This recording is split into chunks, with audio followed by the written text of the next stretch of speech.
सोचा है कि एक दिन आप अपने बच्चों की स्कूल की फीस क्रिप्टो से भरेंगे या किराने की दुकान से चीनी क्रिप्टो से खरीदेंगे? Well, let me tell you, ये सब पॉसिबल है। नमस्कार।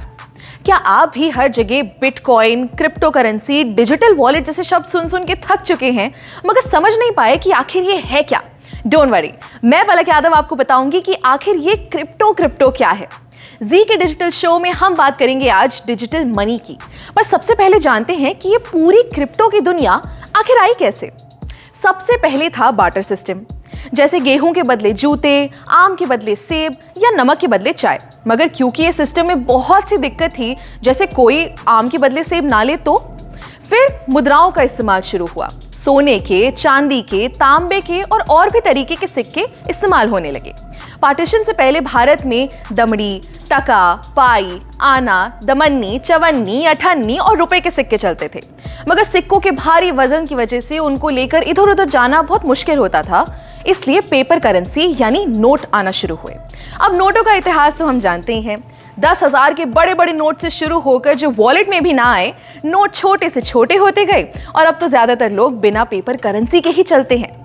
आज से 5-6 साल पहले किसी ने सोचा भी नहीं होगा कि सिर्फ एक QR कोड को स्कैन करके किसी को पैसे भेजे जा सकते हैं। मगर आज पेटीएम, गूगल पे, फोन पे हर दुकान नुक्कड़ पर मिल जाएगा। ऐसे ही मैं आपसे कहूं कि डिजिटल करेंसी की दुनिया दूर नहीं है तो शायद आप भी विश्वास नहीं करेंगे, मगर 2009 से ही ये पूरी दुनिया शुरू हो चुकी है। शुरुआत में लोगों को इसके बारे में उतना पता नहीं था, मगर पिछले कुछ सालों में ये बहुत पॉपुलर हो गया है और आगे ये सिर्फ बढ़ेगा ही। मगर ये डिजिटल करेंसी या क्रिप्टो करेंसी होती क्या है?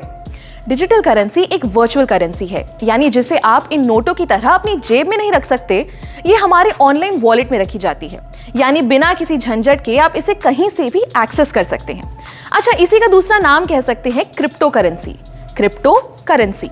अब करेंसी का मतलब तो हम समझते हैं पैसा, मगर ये क्रिप्टो किस भला का नाम है? क्रिप्टो मतलब छुपा हुआ या जो सीक्रेट हो, यानी कि आप क्रिप्टो करेंसी से अपने पैसे की जो भी ट्रांजैक्शन करेंगे या लेन देन करेंगे वो सब छुपा हुआ होगा और सिक्योर होगा। ये क्रिप्टो करेंसी का चलन 2009 में शुरू हुआ, जब सबसे पहली बार सातोशी नाकामोटो नाम के एक आदमी ने वर्चुअल करेंसी बनाई। अब इसका नाम हम सब ने कहीं ना कहीं सुना ही है। जी हाँ, बिटकॉइन।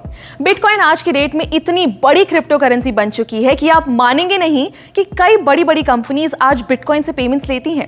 एक मजे की बात बताऊं, अगर आपने 2009 में एक बिटकॉइन खरीदा होता तो आज आपके पास बिना कुछ किए बैठे बिठाए करीब 16 लाख रुपए होते। मगर आज इथेरियम, डॉज कॉइन, टेथर जैसी 19,000 क्रिप्टो करेंसीज बन चुकी हैं। इन करेंसीज को हम खरीद सकते हैं, बेच सकते हैं और चाहे तो इनमें इन्वेस्ट भी कर सकते हैं। अब ये तो हम समझ गए कि क्रिप्टो करेंसी एक तरीके के ऐसे पैसे हैं जिन्हें हम छू नहीं सकते, मगर अगर हम इनसे खरीदेंगे या बेचेंगे तो इसे कोई कंट्रोल कर रहा होगा क्या? जी नहीं, यही खास बात है क्रिप्टो करेंसी की। इसे कोई थर्ड पार्टी जैसे कोई बैंक या कोई सरकार कंट्रोल नहीं करती, यानी कि ये डिसेंट्रलाइज्ड होता है। पूरे ट्रेडिशनल बैंकिंग सिस्टम को तोड़ते हुए क्रिप्टो की ट्रांजैक्शन सीधे एक वॉलेट से दूसरे वॉलेट में होती है। क्रिप्टो करेंसी को पहले उतनी मान्यता नहीं मिली थी।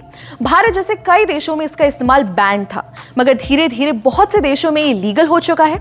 मार्च 2020 में भी इंडिया ने क्रिप्टो करेंसी से बैन हटा दिया। यहां तक कि हमारी फाइनेंस मिनिस्टर निर्मला सीतारमण ने 2022 के बजट में डिजिटल रुपी लॉन्च करने की बात की है। जी हाँ, भारत की पहली डिजिटल करेंसी। RBI द्वारा लॉन्च की गई ये करेंसी रुपये के बराबर होगी और इसे फिजिकल करेंसी से एक्सचेंज किया जा सकेगा। है ना कमाल की बात? दोस्तों, क्रिप्टो की ये दुनिया जितनी बड़ी है उतनी ही इंटरेस्टिंग भी है, तो इनके बारे में हम जितना जानें उतना कम रहेगा। अगली वीडियो में हम आपको बताएंगे क्रिप्टो से जुड़े एक बहुत अहम चीज के बारे में जिसका नाम है ब्लॉकचेन। तब तक के लिए स्टे ट्यून्ड और देखते रहिए जी न्यूज़ डिजिटल।